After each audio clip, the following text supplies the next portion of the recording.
¿Qué tal, chicos? Nuevamente gusto en saludarles hoy en su clase de domingo de auditoría. Esta ocasión tengo el gusto de hacerles saber, para que ustedes conozcan, las normas y procedimientos de la auditoría, sus fuentes, sus normas internacionales y sus papeles de trabajo.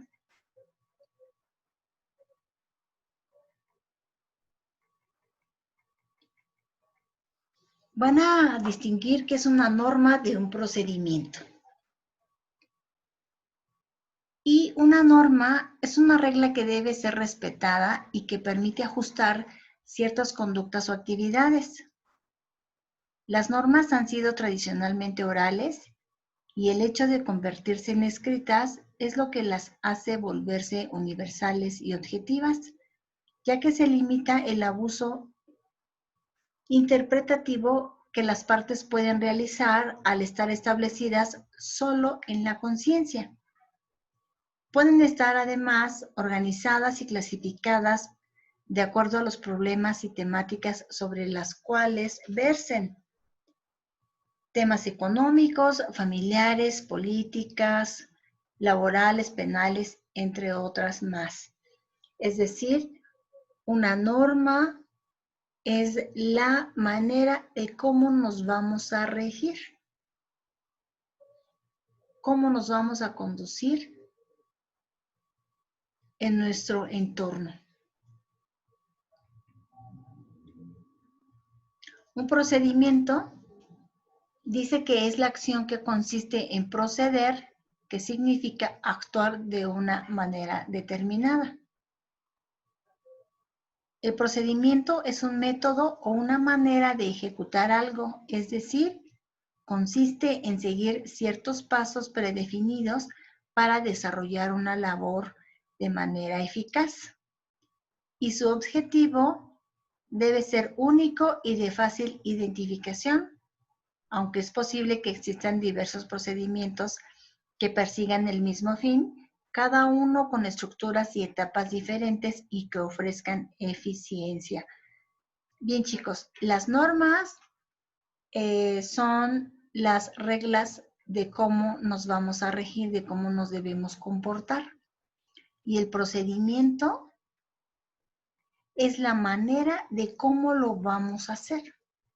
Es decir, para ejecutar nuestro trabajo hay un procedimiento, hay una forma de seguir los pasos para desarrollar una labor de manera eficaz. Entonces, queda claro, la norma son las reglas que debemos de cumplir y el procedimiento es la forma a seguir en cada uno de esos pasos para concluir y desarrollar exitosamente nuestra labor. Digamos que el procedimiento es como la receta de hacer algo.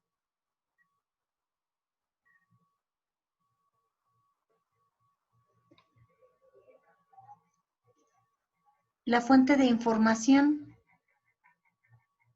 se refiere a los diversos tipos de documentos que contienen datos útiles para satisfacer una demanda de información o conocimiento. Aquí en esta gráfica vemos cómo toda la información que cada uno de los libros contiene ahora es de manera digital. Esta maquinita contiene un sinfín de información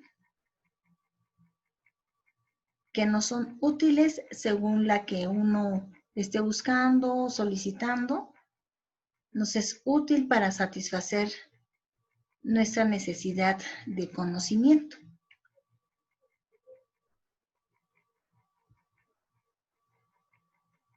Las normas de auditoría de los estados financieros.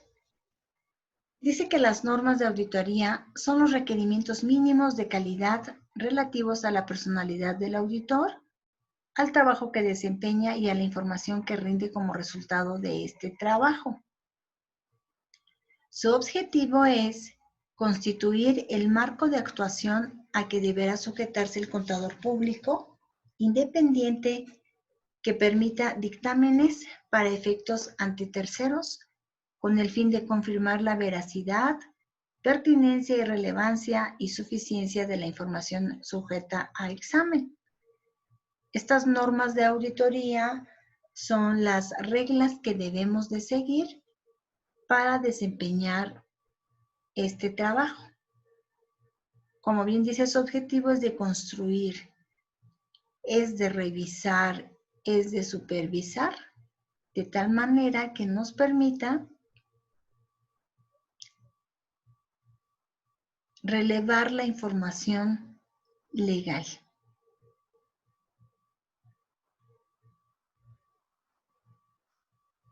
La clasificación de las normas de auditoría de los estados financieros. Tenemos estas distintas normas. Tenemos las normas personales y las normas de ejecución del trabajo. Las normas personales se refieren a las cualidades que el auditor debe tener para poder asumir, dentro de las exigencias que el carácter profesional de la auditoría impone, un trabajo. Estas son previamente adquiridas y debe mantenerlas durante el desarrollo de la actividad y hasta el final de su actividad profesional, con previo título profesional y capacitación. Las normas de ejecución del trabajo indican que son el cuidado y la diligencia aún sin saber qué área se auditará. Planear y supervisar, estudiar y evaluar su control interno. Y otra norma es la obtención de evidencias suficientes y competentes.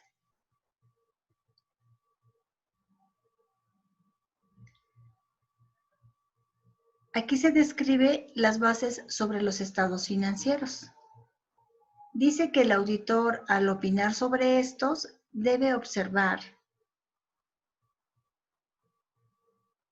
tres aspectos: que fueron preparados de acuerdo con principios de contabilidad, que dichos principios fueron aplicados sobre bases consistentes, y la tercera base es que la información presentada de los mismos y en las notas relativas es adecuada y suficiente para su razonable interpretación. Por lo tanto, en caso de excepciones a lo anterior, el auditor debe mencionar claramente en qué consisten las desviaciones y su efecto cuantificado sobre los estados financieros.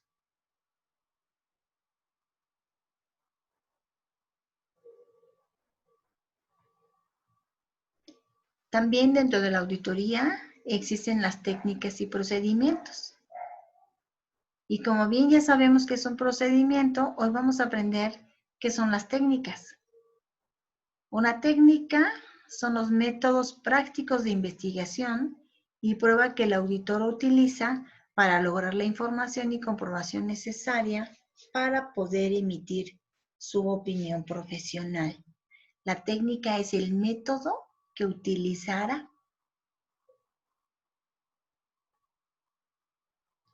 Los procedimientos dice que es el conjunto de técnicas de investigación aplicables a una partida o a un grupo de hechos o circunstancias relativas a los estados financieros y a las operaciones que realiza la empresa.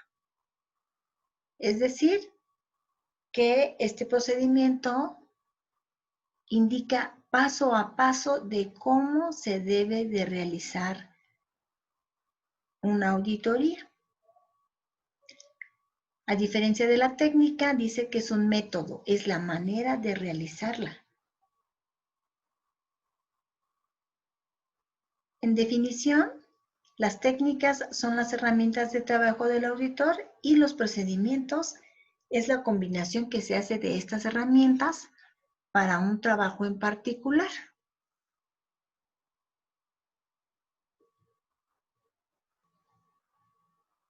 Existen papeles de trabajo para la realización de una auditoría y se define como papeles de trabajo que es el conjunto de cédulas y documentos que contienen los datos e información obtenida por el auditor en su revisión, en los cuales se describen las pruebas realizadas, los procedimientos aplicados y los resultados con los que se sustentan y apoyan las observaciones, recomendaciones, acciones, etc. ¿Para qué nos sirven estos papeles de trabajo? Bueno, pues en ello se deja la constancia escrita del trabajo realizado por el auditor respecto del conocimiento del negocio de la empresa, la revisión y evaluación del control interno, las pruebas de revisión de saldos. Para eso nos sirven los papeles de trabajo, para dejar constancia por escrito de lo que se hizo en esa auditoría. Si se vieron acertaciones o se vieron irregularidades y cuál es el paso a seguir para una satisfactoria auditoría. Hay que darle seguimiento a cada una de esas partes irrelevantes que se detectan. No hay que dejarlas así, hay que darles un seguimiento hasta el cumplimiento de lo que se requiera.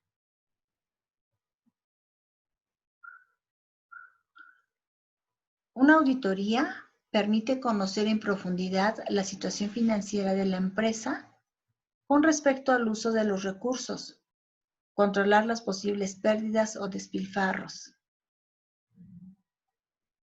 Es decir, que, como bien se menciona, se permite conocer en profundidad la situación financiera.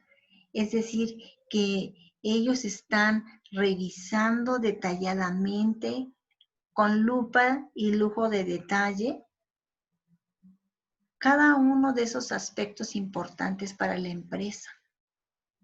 Por eso se dice que permite conocer a profundidad, porque ven detalle por detalle, punto por punto, especifican cada uno de los aspectos que están revisando para controlar las posibles pérdidas si es que las hubiera o los despilfarros. Por eso se dice que una auditoría es con lupa y detallada con lujo, es decir, punto por punto, coma por coma.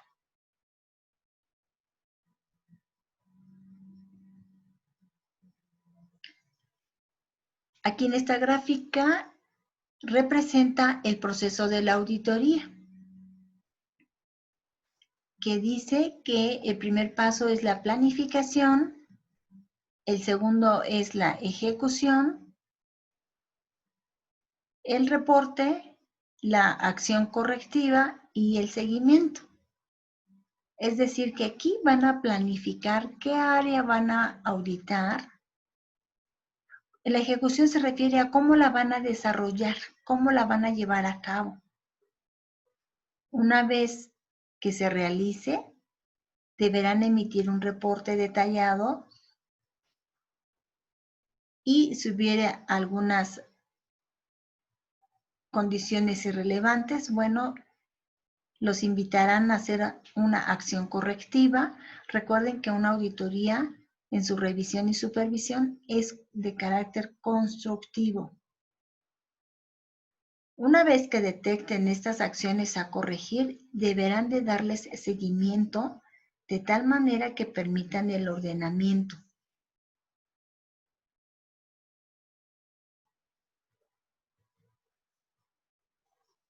Y para entender mejor esa gráfica, aquí les presento las etapas de la auditoría, que bien dice que es un planteamiento, una planeación, y que es ahí a partir de donde nace la auditoría, de un plan operativo, de un programa de auditoría, ¿sí? Porque a partir del planteamiento es qué voy a hacer, cómo lo voy a hacer, qué área de interés es la que voy a consultar o a verificar o a supervisar. Después de esa programación de auditoría, voy a ejecutar el programa. En esa ejecución se hace el hallazgo de ciertos datos que deberán comunicar, ya sea esos hallazgos de pérdidas o de ganancias o de algún documento irrelevante. Una vez que se realice esa comunicación de hallazgos, deberá emitirse un reporte. Esa emisión del informe deberá indicar lo que el auditor haya podido observar. Y en el caso de hacer alguna recomendación en un caso irrelevante, bueno, esas recomendaciones deberán llevar un seguimiento. Recuerden que para el planteamiento debe de haber un plan operativo, planear qué es lo que van a auditar y el área, programarla, ejecutar su programa,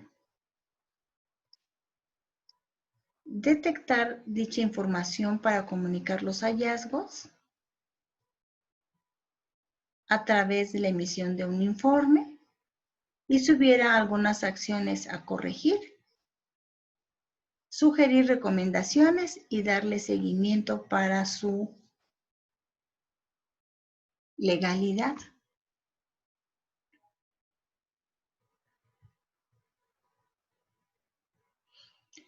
Aquí recordemos los requisitos que debe tener el auditor.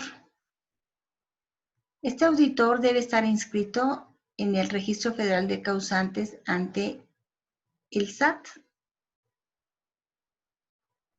Estar en el Registro Federal de Contribuyentes como localizado en su domicilio fiscal, sin avisos de suspensión de actividades. Es decir, que su domicilio fiscal debe de estar vigente, es decir, tiene que estar activo. Contar con la firma electrónica vigente.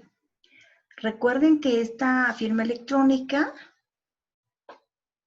es un archivo digital en donde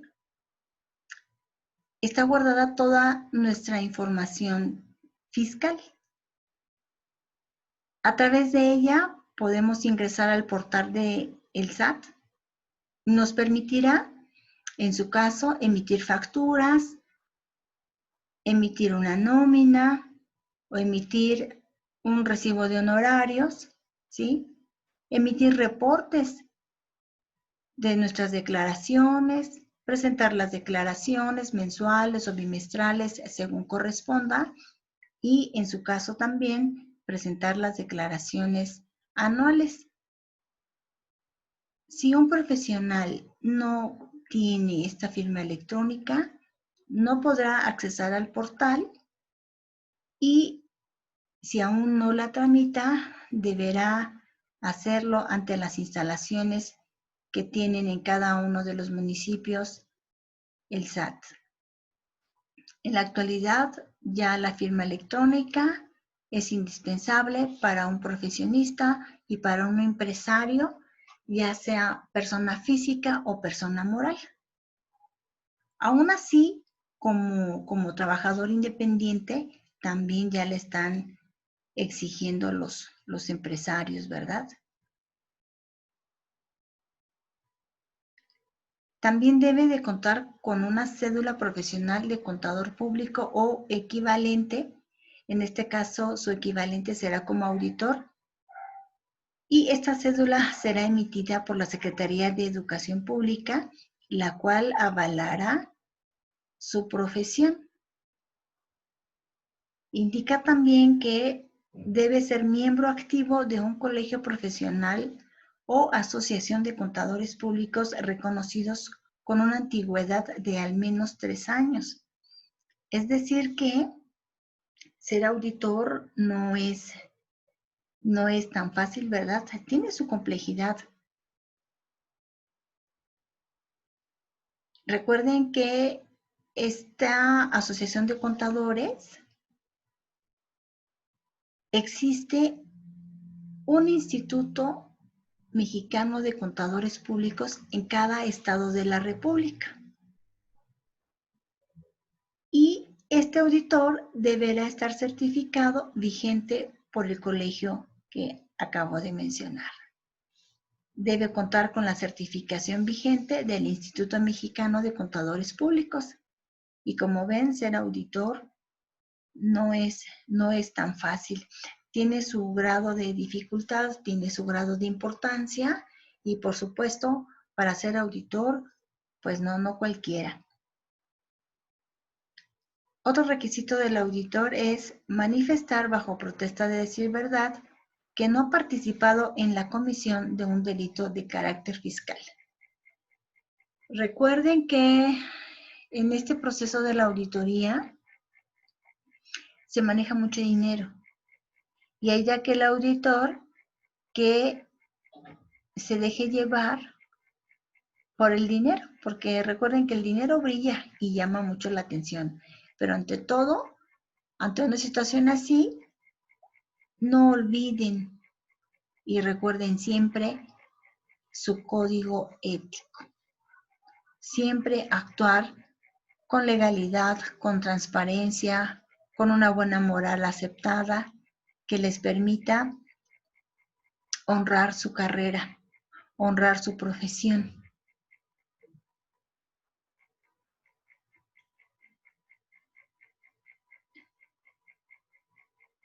Los requisitos que debe cumplir la empresa para ser auditada. Debe contar con su acta constitutiva, estar inscrita ante el Registro Federal de Contribuyentes, debe indicar la actividad o el giro de la empresa, contar con su balance general, con sus estados financieros, con sus impuestos pagados, sus políticas, sus reglamentos y su estructura organizacional. Recuerden que su acta constitutiva es el acta de nacimiento de una empresa. Ahí indica cuándo nace la empresa, quiénes la integran, en dónde viven esos integrantes, cuál es la profesión de esos integrantes, la razón social de la empresa, ya sea una empresa de sociedad anónima, una empresa moral o bien una persona física. Aquí indica también las instalaciones en donde se van a llevar a cabo las actividades empresariales, así como también indica la duración del acta constitutiva, porque tiene una fecha de caducidad, ¿verdad? Que son 99 años, imagínense. Indica también en qué momento puede ser cancelada esa acta constitutiva. Y esta puede ser cancelada ya sea que los socios retiren su inversión o que la empresa se vaya a la quiebra o que sus integrantes fallezcan. Solo así es como se puede dar de baja un acta constitutiva.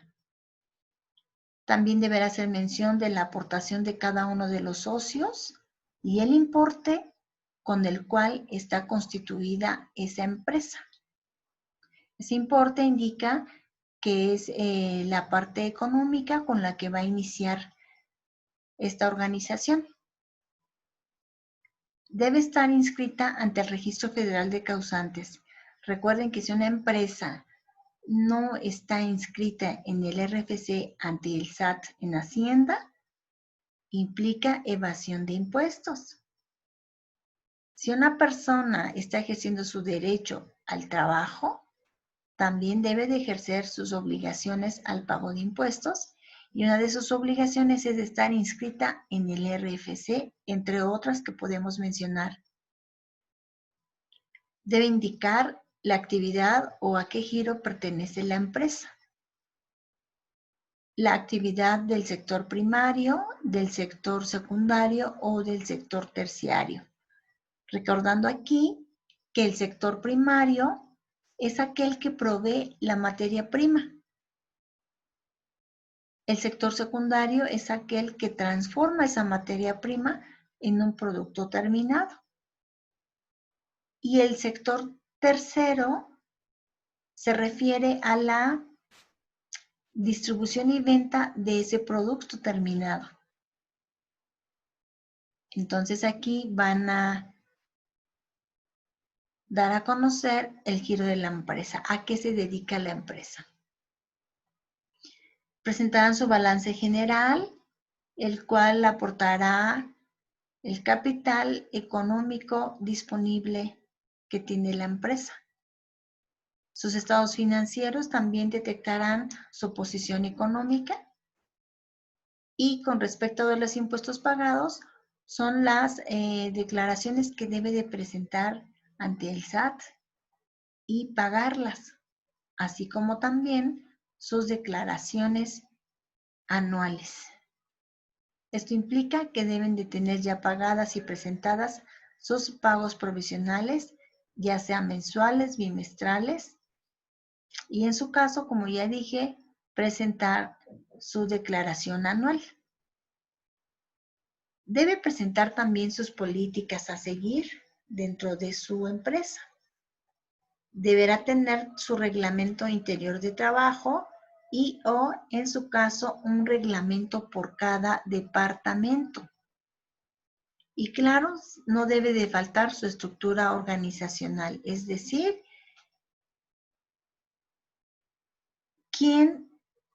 quiénes son los integrantes en sus distintas áreas, quiénes son o cómo se llama el director, el subdirector, los gerentes en sus distintas áreas. Les recuerdo que las áreas dentro de la empresa son recursos humanos, el área de compras, el área de ventas, almacén, calidad, producción, seguridad, entre otras áreas. Entonces, estas deben de estar especificadas dentro de un organigrama que los gerentes en cada área deben de contar con el apoyo de los supervisores encargados de dirigir y controlar y que en tiempo y forma se cumpla la producción de un producto con apoyo de los jefes de área, y los jefes de área a su vez deben de estar dirigiendo y controlando, supervisando a la parte operativa, que son las personas que llevan a cabo ese trabajo.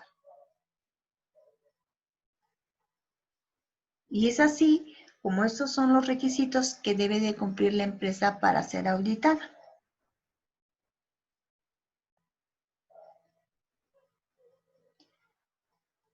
Bien, con respecto de este tema de hoy, aquí les dejo una actividad para desarrollarla en la clase posterior y dice así: describe brevemente cuál es el proceso de la auditoría. Menciona cuáles son los requisitos para llevar a cabo una auditoría. Explica qué son los papeles de trabajo y para qué sirven. Explica la diferencia entre un proceso y una técnica. Y por último, indica para qué sirven las fuentes de información. Les reitero que esta actividad de clase la vamos a interactuar posteriormente hoy domingo.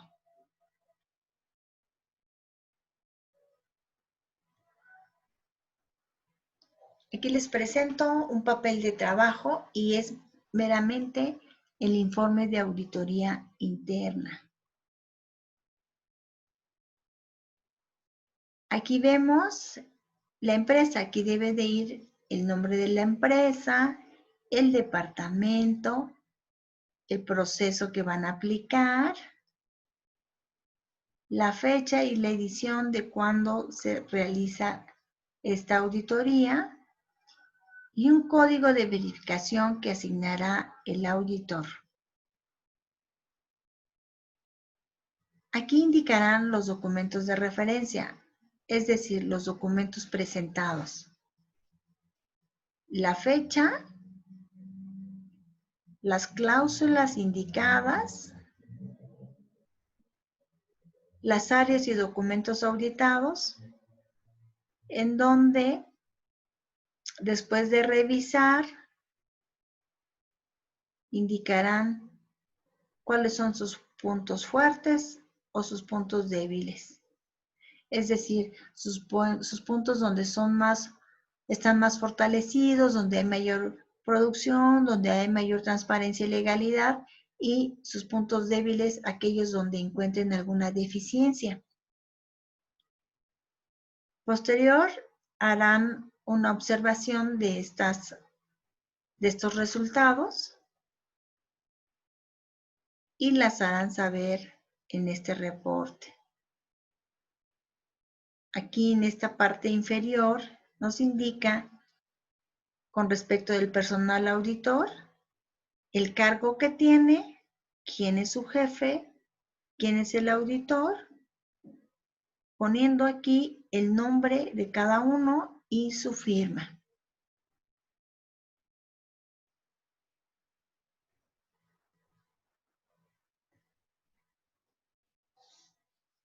Recuerden que cada despacho de auditoría tiene sus propios reportes según sus necesidades.